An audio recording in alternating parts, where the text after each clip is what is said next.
My name is Caroline Johansson. I'm 28 years old, and for 3 years my parents called every single employer I applied to and told them I had a criminal record. I didn't. I've never been arrested. I've never even had a parking ticket. But by the time I was 27, I was living in a homeless shelter, washing my hair in a gas station sink, and eating one meal a day, because no one in a 50-mile radius would hire me. My dad would text me once a week, his same message every time: "Come home and apologize and maybe I'll stop." Then one Tuesday morning, a woman knocked on the shelter door and said 7 words that changed everything. "Your grandma hired me to find you."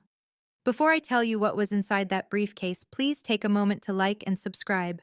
But only if you genuinely connect with this story. And drop a comment telling me what time it is where you are right now. I always love seeing where you're all listening from. Now, let me take you back to Harlan, Ohio, the week after my 25th birthday, the day I decided I was done asking permission to have a life. Harlan, Ohio. Population 4,000 and change. One grocery store, one high school, one diner that's been serving the same meatloaf since 1987. The kind of place where everyone waves from their porch and knows whose truck is parked where it shouldn't be. The Johanssons, that's us. We were considered decent folks. My dad, Gerald, that worked as plant manager at the Harlan manufacturing facility for 19 years before it shut down. My mom, Denise, volunteered at the food drive every Thanksgiving. On paper, we were the family people pointed to and said, "See? That's how you raise a daughter." Behind the front door, things ran on a different set of rules. I didn't have my own house key until I was 20. I wasn't allowed to drive more than 10 miles without calling ahead. When I was 14, and I started bussing tables at the Route 30 diner after school. Minimum wage, nothing glamorous. My paychecks went straight into a joint bank account my mom opened for safekeeping. I never saw a statement. I never asked. That's how things worked. I graduated valedictorian, top of my class.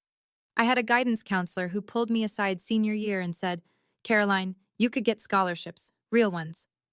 I brought the brochures home. My dad didn't even open them.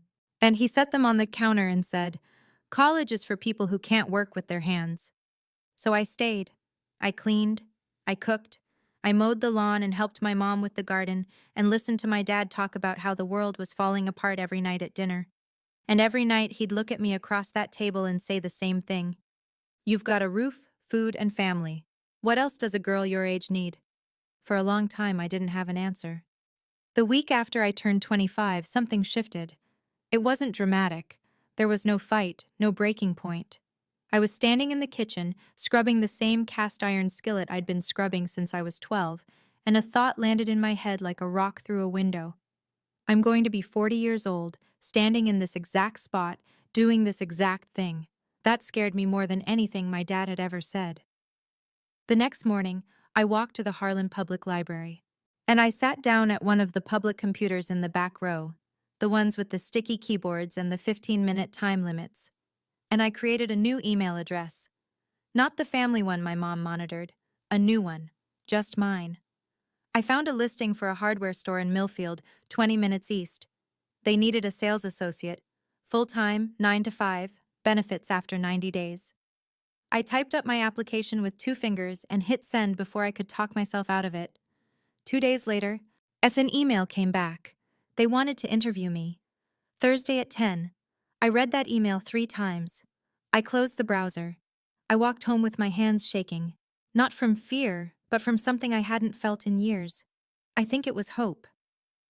That night at dinner, something was off.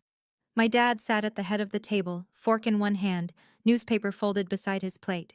He looked at me once, just once, with an expression I couldn't name. My mom stood at the sink with her back to both of us, washing dishes that were already clean. Nobody said a word. The next morning, I drove to Millfield for that interview. The manager shook my hand at the door. He smiled. Then he sat me down, and his smile disappeared. His name was Bill. Mid-50s, reading glasses on a chain around his neck. He had my application printed out on the desk between us. "Caroline," he said, "I'm going to be straight with you." "Okay. Is there anything in your background we should know about?" I blinked. No sir, nothing." He took off his glasses, rubbed the bridge of his nose. "We received a phone call yesterday. Someone I'm not going to say who, mentioned a felony theft charge. The room tilted. I gripped the armrest of my chair. That's not true. I've never been arrested. I've never stolen anything in my life. Bill looked at me, and I could see it. He wanted to believe me. But he also had a business to run and a phone call sitting in his ear. I'm sorry, he said. We can't move forward. I drove home in silence. No radio, no crying, just the white lines on Route 30 blurring past. When I pulled into the driveway, my dad was sitting on the porch, newspaper open across his lap. He didn't look up. How was your day, sweetheart? I stood there, keys in my hand, staring at the back of his newspaper. He turned a page. Slow. Casual. Fine, I said. Good. He folded the paper. Your mom made pot roast. I sat through dinner. Pot roast, green beans, iced tea. My mom talked about the neighbor's new fence. My dad nodded along like it was the most interesting thing he'd ever heard, and somewhere between the pot roast and the iced tea, a thought started forming. Small, ugly, impossible. Did they know? I pushed it down. They were my parents. Parents don't do that. I wouldn't push it down for long. Over the next 6 weeks, I applied to 3 more places. A grocery store in Ridgeway, a warehouse on the county line, a diner in Cooperton that was hiring morning shift. All 3 called me in for interviews. All 3 canceled within 48 hours. The grocery store said they'd filled the position. The warehouse never called back. But the diner? The diner was different. The owner, a woman named Pat, was honest with me. She leaned across the counter and lowered her voice. Honey, someone called here about you. My chest tightened. What did they say? Said you had a criminal record. A theft and fraud. Was it a woman? Pat nodded. Said she was a concerned neighbor. Concerned neighbor. That night I waited until my parents went to bed. I crept down the hallway to my mom's sewing room, the one room in the house that was hers alone. I opened the desk drawer, pushed aside the fabric scraps and pincushions, and there it was. A small blue notebook. I opened it. My mom's handwriting. Careful, neat, the same cursive she used for birthday cards. Down the left column, names. Millfield Hardware, Ridgeway Fresh Mart, County Line Logistics, Cooperton Family Diner. Down the right column, red check marks. Every single place I'd applied, checked off, one by one. I stood in that dark room, holding the notebook, and the floor dropped out from under me. This wasn't paranoia. This wasn't coincidence. My mother had a list. She was tracking me. I put the notebook back, closed the drawer, walked to my room. I didn't sleep that night. And I just lay there, staring at the ceiling, turning one question over and over. How do you fight the people who are supposed to protect you? The next morning, I placed the blue notebook on the kitchen table. My mom was pouring coffee. My dad was buttering toast. The radio was playing some old country station. Everything normal. Everything ordinary. Mom, I said, explain this. Denise looked at the notebook. Her hand stopped mid-pour. Coffee pooled on the counter. Then the tears came. But you went through my things? Her voice cracked on cue. Is this how I raised you? Going through your mother's private belongings? You called my employers, every one of them. You told them I'm a criminal. I did it because I love you. She pressed a hand to her chest.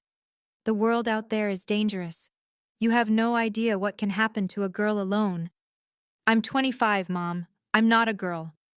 My dad set his toast down. He didn't raise his voice. He never did. We're protecting you.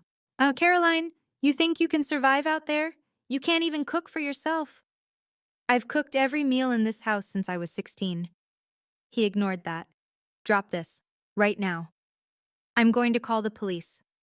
Gerald laughed, one short breath through his nose. And tell them what? That your mom made a phone call? They'll laugh you out of the station.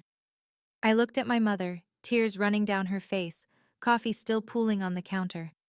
I looked at my father, calm as Sunday morning, and buttering his second piece of toast.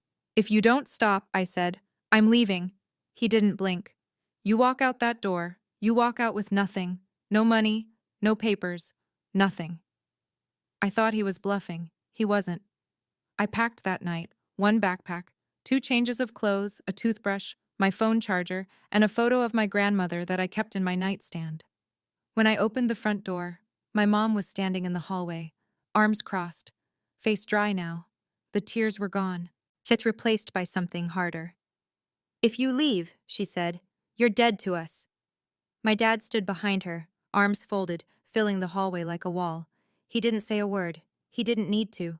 I stepped onto the porch, pulled out my phone, opened the banking app. Balance, $0, years of paychecks, tip money from the diner, birthday cash from Grandma Maggie, every dollar I'd ever earned, gone. My mom had been on the account since I was 16. She didn't need my permission to take it. "I need my birth certificate," I said, "and my social security card." "Those belong to this house," my dad said from behind the screen door, and then he closed it. I walked down the driveway at 9:47 p.m. on a Tuesday in October. I had a backpack, a phone with 11% battery, and $12 cash in my back pocket. I didn't have an ID. I didn't have a plan. I didn't have anywhere to go. I walked to the gas station on Route 30, sat on the curb under the fluorescent lights. A semi-truck pulled in and out. The cashier inside looked at me once through the window, then looked away. At 11:16 p.m., my phone buzzed. A text from my dad. "Come home. Apologize. I'll think about it." I turned the phone off. Not because I was brave, because the battery was about to die anyway. I had $12 and nowhere to sleep. But for the first time in 25 years, nobody was telling me where to go. I found the Harlan Community Shelter 2 days later, and a woman at the gas station counter, the same one who'd looked away that first night, told me about it on my second morning of sleeping in the bathroom stall. She didn't ask questions. She just wrote down an address on a napkin and slid it across the counter. The shelter was a converted warehouse on Mill Street. 20 beds, a shared bathroom, and a kitchen run by volunteers. It smelled like industrial cleaner and reheated soup. The fluorescent lights buzzed all night. Linda Marsh ran the place. 47, short hair, reading glasses she kept pushing up her nose. She didn't ask me why I was there.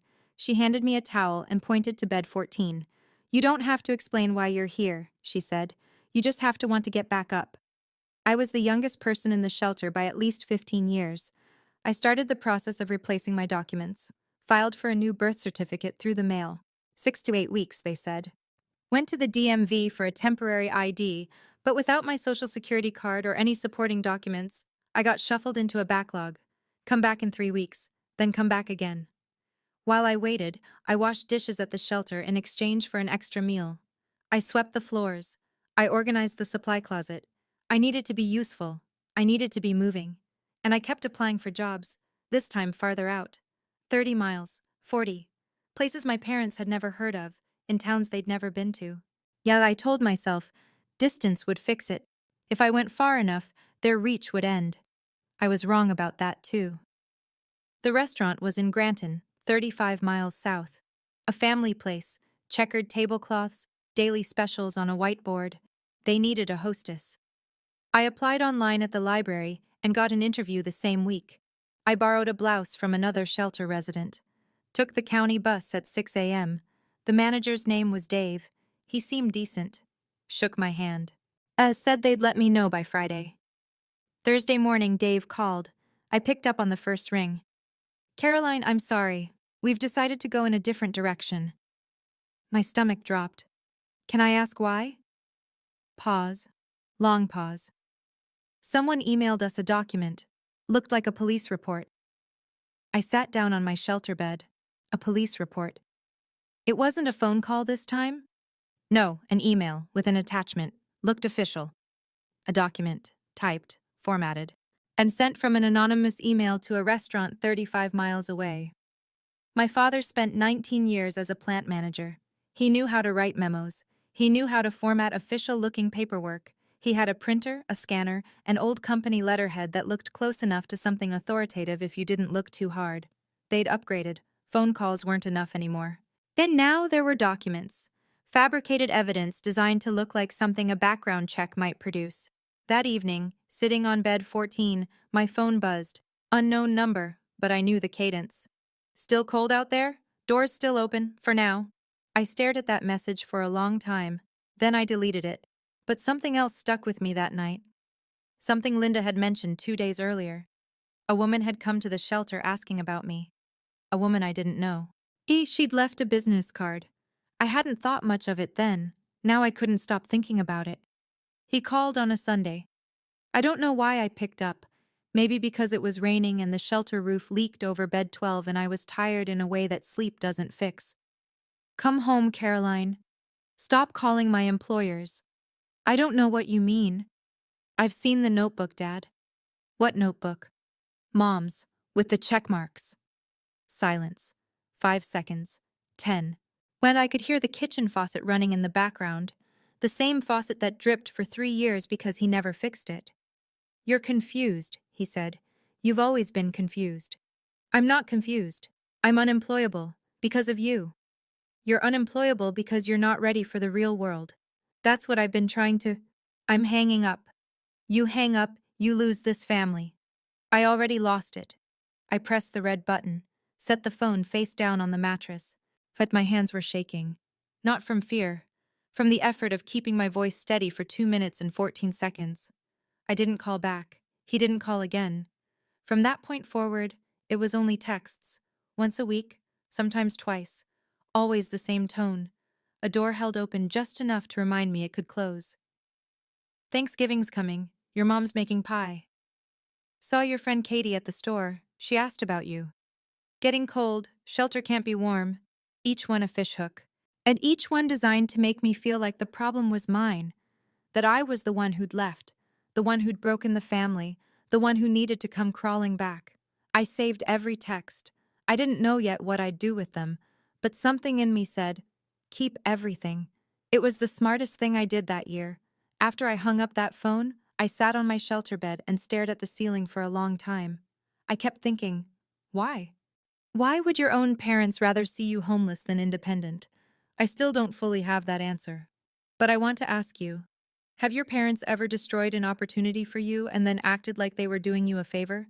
If that hits close to home, I'd really love to hear your story in the comments. In the quiet nights at the shelter, and they were all quiet, just the hum of the baseboard heater and someone coughing 2 beds over, I thought about my grandma, Aunt Margaret Johansson. Everyone called her Maggie. She lived on a 40-acre farm outside of Ridgeway, about 40 minutes from Harlan. Chickens, a half-acre garden, and a barn she painted white every spring because she said it kept things honest. She sold the farm 3 years before she died. I was 23 when she passed. Heart failure, quick, the way she would have wanted. At the funeral, my dad cried exactly once, during the eulogy, and then went back to shaking hands and accepting casseroles. But I kept thinking about the last time I saw her alone. It was maybe a year before she died. She'd invited me out to the farm. The new owners hadn't moved in yet, so she still had access. We sat on the porch with sweet tea, and she said something I didn't understand at the time. If things ever get real bad, someone will come find you. Don't be scared when they do. I remember laughing. Grandma, oh, what are you talking about? She didn't laugh. She just looked out at the field and said, I know my son, sweetheart. I've known him for 50 years. Then she changed the subject, asked me about the garden at home, whether the tomatoes came in. But there was one more thing. Something she said as I was walking to my car. I sold the farm, but I didn't spend the money. Remember that. I didn't remember it. Not until month 5 at the shelter, lying on bed 14, and staring at a water stain on the ceiling shaped like Ohio. Then I remembered every word. It was Linda who brought it up again. I was restocking the supply closet, toilet paper on the left, cleaning spray on the right, the kind of mindless work that keeps your hands busy when your head won't stop. And she leaned against the doorframe with that look she got when she was choosing her words. Caroline, remember that woman who came by last month? I stopped. The one asking about me? Yeah, Ruth something. I didn't give her your information. Shelter policy. But she left a card. Linda pulled it from her back pocket, slightly bent at the corner. She handed it to me. Ruth Callan, licensed private investigator, State of Ohio, license number P, I-20147740555-0182. I read it twice. Private investigator. My first thought, the obvious one, My dad hired someone to find me. This was his next move. Track me down, report my location, is maybe try to get me removed from the shelter on some fabricated claim. What did she look like? I asked. 50s, short gray hair, calm, polite. Linda paused. She didn't seem like trouble, Caroline. She seemed like someone looking for a person she cared about. I slipped the card into my pocket. I didn't call the number. I wasn't ready to walk into whatever trap my father had set next. I'd been outmaneuvered too many times already, but the card stayed in my pocket. And every time I did laundry, I moved it to the clean pair of jeans. I couldn't throw it away. Something about it nagged at me. The way she'd come to the shelter instead of calling. The way she'd left her name instead of hiding behind an anonymous tip. That wasn't how my parents operated. They hid. They lied. They sent things from the shadows. This woman knocked on the front door. Month 7, I was starting to get my footing. My replacement birth certificate had arrived, and the DM5 finally processed my temporary ID. I had a photo of my own face on a government-issued card for the first time in my adult life.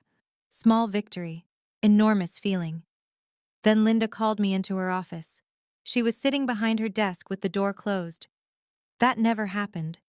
Linda's door was always propped open with a brick she'd painted blue. "Sit down," she said. Not unkind, but serious. "I got a call today. A woman identifying herself as a social worker. She said you have a documented history of violence and that you pose a risk to other residents." The room went cold. "That was my mother." Linda nodded slowly. "I figured. I've worked here 11 years.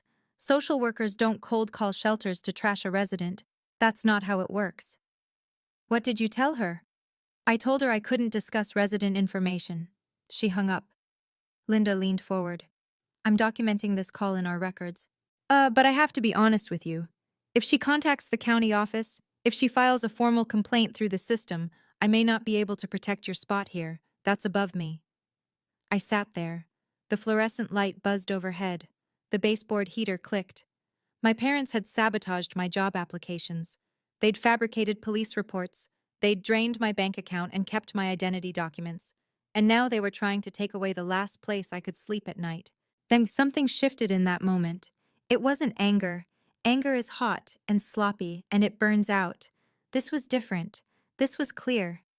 Like a window someone had been smearing with grease for years, and I'd finally wiped it clean. I was done being scared. I was ready to be precise. Harlan holds a town council meeting the first Thursday of every month. Folding chairs in the community center, fluorescent lights, a microphone on a podium that squeals if you stand too close. 15 to 40 people show up, depending on whether there's a zoning dispute or a pothole complaint. Most of the time, it's the same dozen retirees and one guy who's been trying to get a stop sign on Elm Street for 3 years, Linda told me. Word travels fast in a town this size. "Your dad signed up to speak tonight," she said. I went. I sat in the last row, near the exit, in a borrowed jacket. I hadn't been in a public space in Harlan since I left. Gerald stood at the podium at 7:22 p.m. Said he was wearing his good shirt, the blue one Denise ironed for funerals and bank meetings. His voice cracked on the first sentence, and I knew it was rehearsed. "I'm here as a father," he said. "My daughter left home and fell into bad company. She's living in a shelter. I've tried to bring her home, but she refuses." He paused. Let the silence work. A woman in the second row put her hand over her mouth. "I'm asking this community to help me reach my little girl." In the front row, Denise sat with her hands folded in her lap, tears streaming down her face.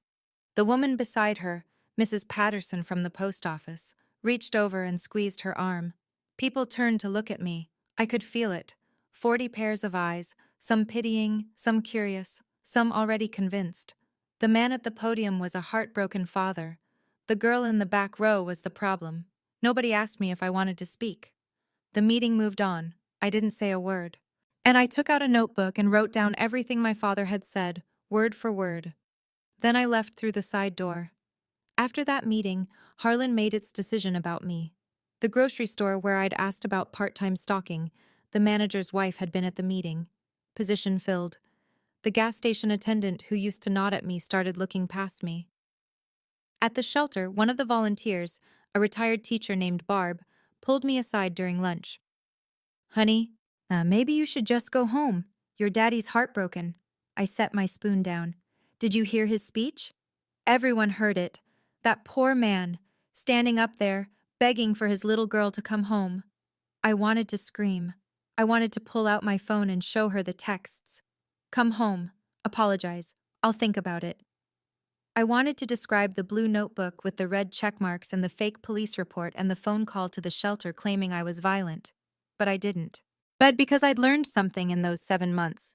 When your accuser cries in public, nobody listens to the accused. A few days later, someone from a local congregation called the shelter. Not any specific church, just a concerned member of the faith community, suggesting a family reconciliation meeting. Linda politely declined on my behalf. The walls were closing in. My parents had turned the entire town into their surveillance system. Every sympathetic neighbor, and every well-meaning volunteer, every person who saw Gerald's trembling lip at that podium, they all became extensions of the trap. But I kept thinking about what my grandmother said. Someone will come find you. And I kept thinking about that business card in my pocket. Ruth Callan, private investigator. I had nothing left to lose. The shelter was the last wall between me and the street. That night, I pulled the card out and called the number. She came the next morning. 8 a.m., sharp. And Linda let her in. Ruth Callan was exactly as Linda had described. Mid-50s, short gray hair, no jewelry, no nonsense. She wore a plain navy jacket and carried a brown leather briefcase that looked older than I was. She sat on the folding chair next to my bed. Shelter was mostly empty. Everyone else was at the day center or out looking for work. Caroline Johansson? That's me. She set the briefcase on the bed between us. On the leather, as in faded black ink, handwriting I recognized, were 5 words. For Caroline, when she's ready. My grandmother's handwriting. The air left my lungs. My name is Ruth Callan. I'm a licensed private investigator in the state of Ohio. Your grandmother Margaret hired me 10 years ago. 10 years. I would have been 18. She paid me a retainer, up front, for a decade of periodic surveillance on your parents. Her instructions were specific. Ruth paused. And give her this. How did you know it and give her this? How did you know it was bad enough? Ruth looked at me, steady. When your mother called the shelter pretending to be a social worker, I was already monitoring the situation. I'd been tracking the calls to employers for 2 years. I have records of 37 separate contacts your mother made. As I have copies of the fabricated documents your father created, I have everything. I stared at the briefcase. My grandmother's handwriting. A decade of planning. An old woman on a sold farm, looking 10 years into the future and seeing exactly what would happen. She predicted this, Ruth said quietly. Almost to the year. I reached for the clasp. Inside, on top, was a sealed envelope, cream-colored. My name in Grandma Maggie's handwriting, the same cursive she used on birthday cards. Reading this, things have gotten bad. I'm reading this, things have gotten bad. I'm sorry I couldn't stop your father while I was alive. I tried. I spent 30 years married to a man just like him, your grandfather, and I know how the walls close in, how they make you think the cage is normal. But I spent my last years making sure you wouldn't be trapped forever. Inside this case is your way out. Use it wisely. Don't use it for revenge. Use it for freedom. I love you more than he ever let me show. Grandma Maggie. I set the letter down. My hands were steady. My eyes were not. Ruth waited. Then she opened a second compartment in the briefcase and pulled out a thick manila folder. She laid it on the bed and opened it. 5 years of documentation. Organized by date. Tabbed. But recordings of Denise's phone calls, 37 of them, where she identified herself as a concerned neighbor, a family friend, and in 2 instances, a social worker. Each recording had a date stamp, a phone number, and a transcription. Copies of emails sent from an anonymous account traced to the Johansson household IP address, containing attachments that mimicked police reports. Ruth had screenshots and metadata, photographs of the blue notebook, taken through the Johansson kitchen window during one of Ruth's periodic surveillance visits. I looked at Ruth. Is this admissible in court? Every bit of it. Ohio is a one-party consent state for recording, and I was hired as a licensed PI. My documentation follows chain of custody. I closed the folder, opened it again, closed it. There's one more thing, Ruth said. At the bottom of the briefcase beneath the folder was a large yellow envelope. As it was sealed with a wax stamp, not decorative, just practical, the kind a lawyer uses. In the upper left corner, Law Office of Philip Dern, Millfield, Ohio. I slid my finger under the flap. Inside, a stack of legal documents, paper-clipped and tabbed in blue. Ruth spoke while I read. Your grandmother sold her farm 10 years ago for just under $300,000. She placed the proceeds in a revocable trust, which became irrevocable upon her death. But the trust has been managed conservatively, certificates of deposit, treasury bonds, by a fiduciary at Mr. Dern's office. I looked at the number on the summary page. Then I looked again. $340,000. The sole beneficiary, Ruth continued, is you, Caroline Ann Johansson. No other parties are named. Your father has no knowledge of this trust. Your grandmother was explicit about that. She instructed Mr. But Dern to have no contact with Gerald or Denise under any circumstances. I put the papers down on the bed. The shelter mattress sagged under the weight of them. Or maybe that was me. Why didn't she just give it to me before? She wrote a note to Mr. Dern about that. She said, and I'm paraphrasing, if I give it to her now, Gerald will find a way to take it. She has to need it first. I looked at my grandmother's handwriting on the briefcase. For Caroline? Why, when she's ready. To access the funds, Ruth said, you'll need to visit Mr. Dern in person with valid identification. A birth certificate or state-issued ID will work. I reached into my back pocket, pulled out the temporary ID I'd gotten from the DMV 2 weeks earlier, the one I'd fought 3 months to get. It was the right time. She'd planned for everything. Philip Dern's office was above a hardware store in downtown Millfield. Narrow staircase, glass door with gold lettering, and a waiting room with 2 chairs and a fern that had seen better decades. Ruth drove me. I wore the only clean outfit I had, jeans, a white blouse borrowed from Linda, and shoes I'd bought at a thrift store for $4. Dern was 64, thin, wire-rimmed glasses. He stood when I walked in and shook my hand with both of his. Your grandmother talked about you constantly, he said. Please, sit. He verified my ID, checked the birth certificate I'd received by mail. I cross-referenced my social security number through a secure system. Everything matched. Everything was in order. The trust is active, he said. You have full access to the funds as of today. He slid a document across the desk. I signed. My hand didn't shake. Then he said something I wasn't expecting. Your grandmother also left instructions for me. She wrote, Caroline might need a lawyer before she needs the money. He opened a desk drawer. She asked me to refer you to someone if needed, a litigator. He handed me a business card. Ellen Briggs, civil litigation, defamation, harassment, based in Millfield. I took the liberty of calling her this morning, Dern said. She can see you at 2. I looked at the card, then at Dern. Did my grandmother plan this too? She planned for the possibility. She hoped it wouldn't come to this. I called Ellen Briggs at 1:45. I was in her office by 2:10. By 3:30, and she had reviewed Ruth's entire evidence file, every recording, every fabricated document, every check-marked entry in that blue notebook. Her exact words. This is defamation per se. Falsely stating someone has a criminal record is actionable in Ohio without proving damages. But we have damages. 3 years of them.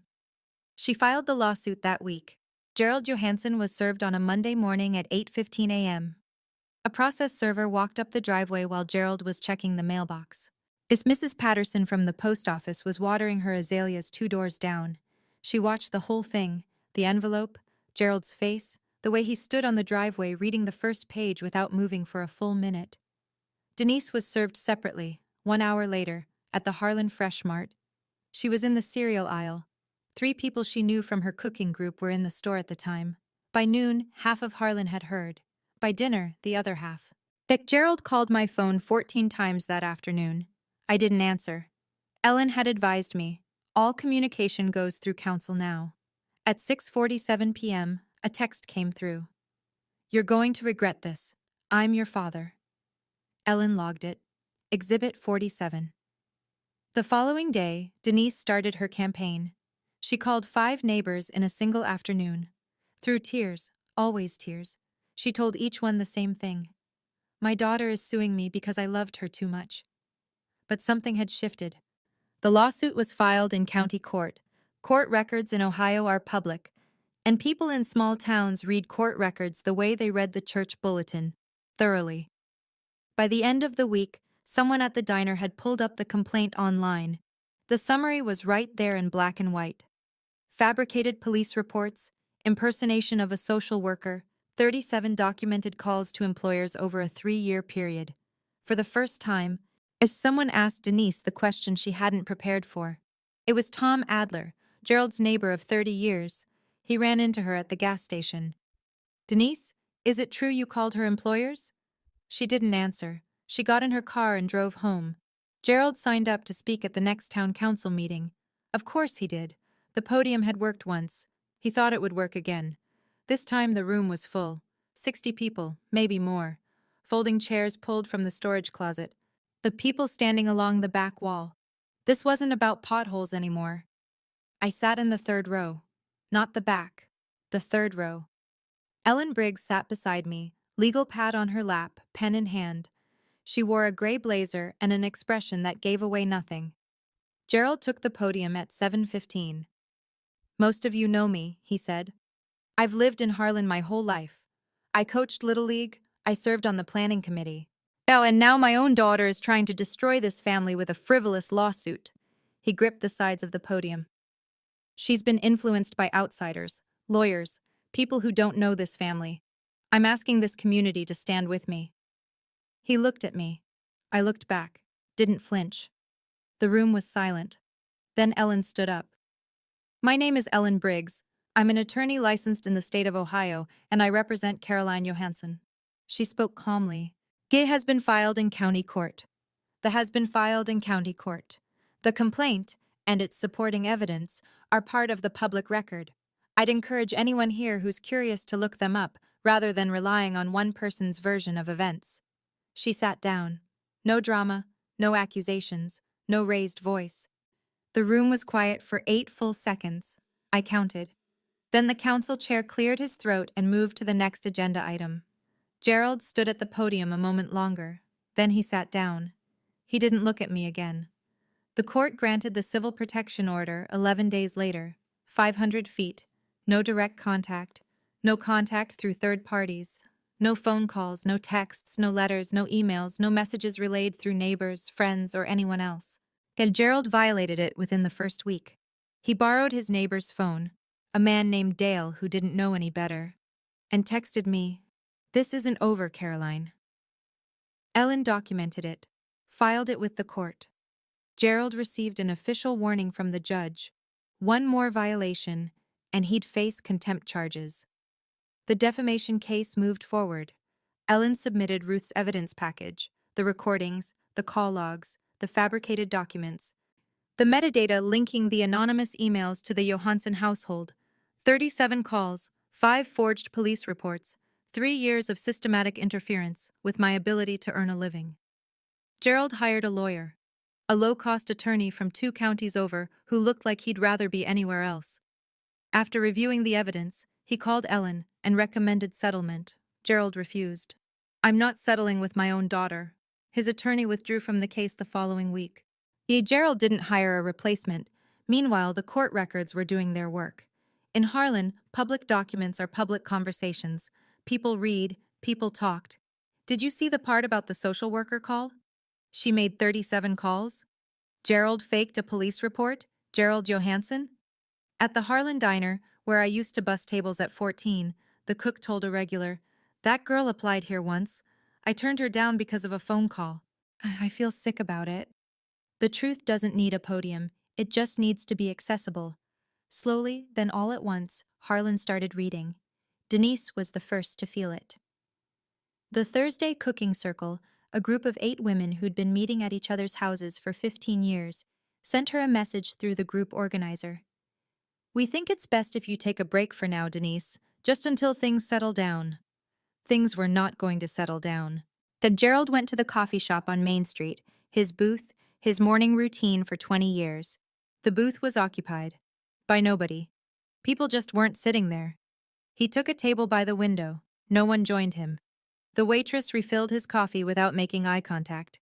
Tom Adler, his neighbor, the one who'd asked Denise the question at the gas station, came to the house. "Jerry, I've known you 30 years. Gerald stood in the doorway, one hand on the frame. Did you really fake a police report? Gerald closed the door in his face, didn't say a word. On the legal side, things accelerated. Dave, the restaurant manager in Granton who'd canceled my interview after receiving the fake police report, he called Ellen's office, voluntarily. He said he was willing to testify. He still had the email with the forged attachment saved in his inbox. Bill from the Millfield hardware store came forward too. He'd kept a note about the phone call in his hiring file. He remembered the date. He remembered the voice. I didn't participate in any of this. I didn't call anyone. I didn't post anything. I didn't go door to door telling my side. I didn't have to. The evidence existed. The court records were public. And the people of Harlan, for all their flaws, could read. The town didn't turn on Gerald because I asked them to. They turned because the math stopped adding up. Gerald didn't show up to court. After his attorney withdrew, he represented himself for exactly one filing, a handwritten response that read, in full.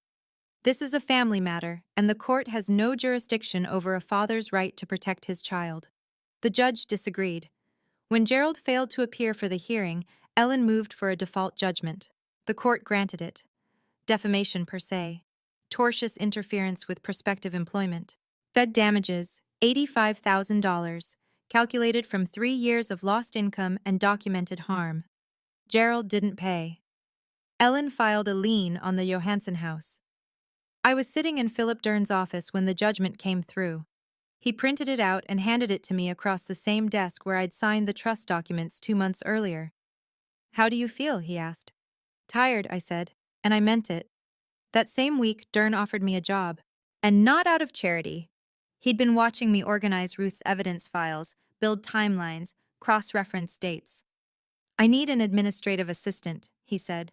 "You're the most organized person I've met in 40 years of practice." I started the following Monday. $16.50 an hour. Benefits after 60 days. A desk by the window with a fern that needed watering. With the trust funds, I rented a 1-bedroom apartment in Millfield. Ground floor, small kitchen. A door with a lock and a key that belonged to me. I bought a used Honda Civic with 140,000 miles. I opened a bank account with only my name on it. I bought groceries for the first time in my life without asking anyone's permission. The apartment was quiet. No one asked where I was going. No one checked my email. No one called my employer. The quiet was the loudest thing I'd ever heard. You know, when I was sitting in that courtroom and the judge read the ruling, I didn't feel joy. I felt tired. 3 years of my life, gone. 8 months in a shelter bed. All because my parents would rather destroy me than let me go. Let me ask you something specific. If your parents had faked a police report to stop you from getting a job, would you have sued them? Or would you have walked away? Tell me in the comments. I genuinely want to know. 3 months after the judgment, a letter arrived at the shelter. Linda forwarded it to me. Denise had sent it to my old address. Not my new one. A technical gray area in the protection order, but a violation of its spirit. I opened it at my kitchen table. My kitchen table.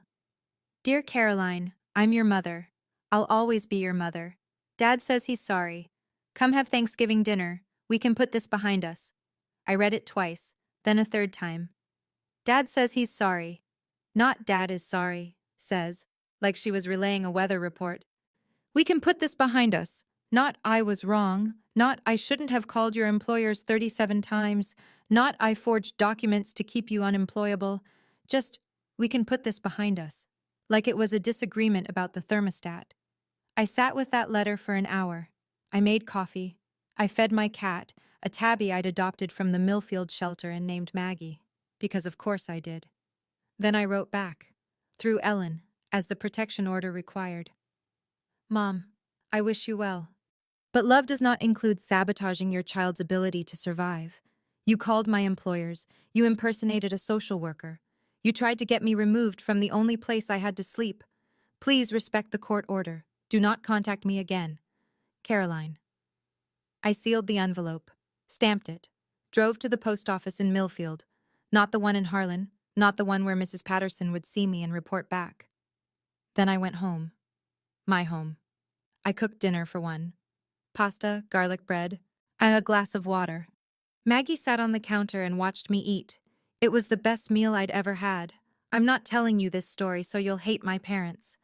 I'm telling you because somewhere right now, someone is lying in a bed they don't own, staring at a ceiling they can't paint, wondering if wanting a life of their own makes them a bad daughter, or a bad son, or ungrateful, or selfish.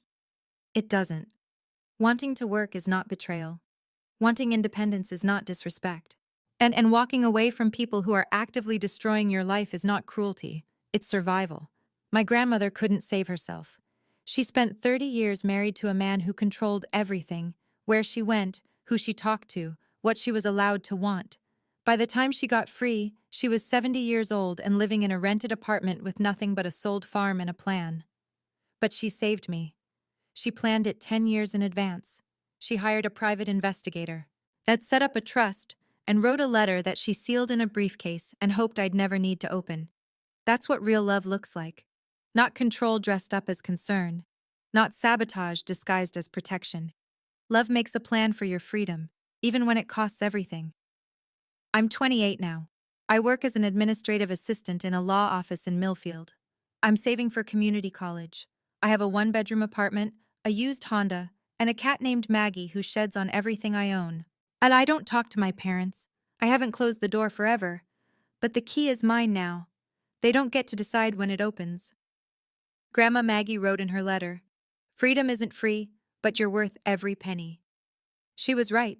Gerald sold the house. He didn't have a choice. The lien Ellen filed meant the judgment had to be satisfied before the property could transfer, and Gerald couldn't afford to pay $85,000 out of pocket. The house on Maple Street, the one I grew up in, the one with the porch where he read his newspaper and pretended not to know what his wife was doing, sold for $168,000. After the lien, the realtor fees, and the back taxes he'd been ignoring, he walked away with just enough to rent. He and Denise moved to a trailer park outside of Galleon, 20 minutes from Harlan. Close enough to still buy groceries at the Fresh Mart, but far enough that they stopped running into people who used to wave. Gerald never admitted he was wrong. Not once. And he told his new neighbors the same story he told the town council. "My daughter was brainwashed by a lawyer." He'll probably tell that story until the day he dies. Some people would rather lose everything than admit they were the villain. But Denise did something I didn't expect.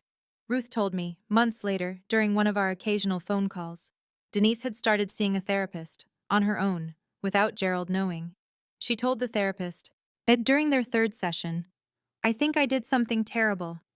I don't know what to do with that. I'm not ready to forgive her. I may never be. But I can hold two things at once.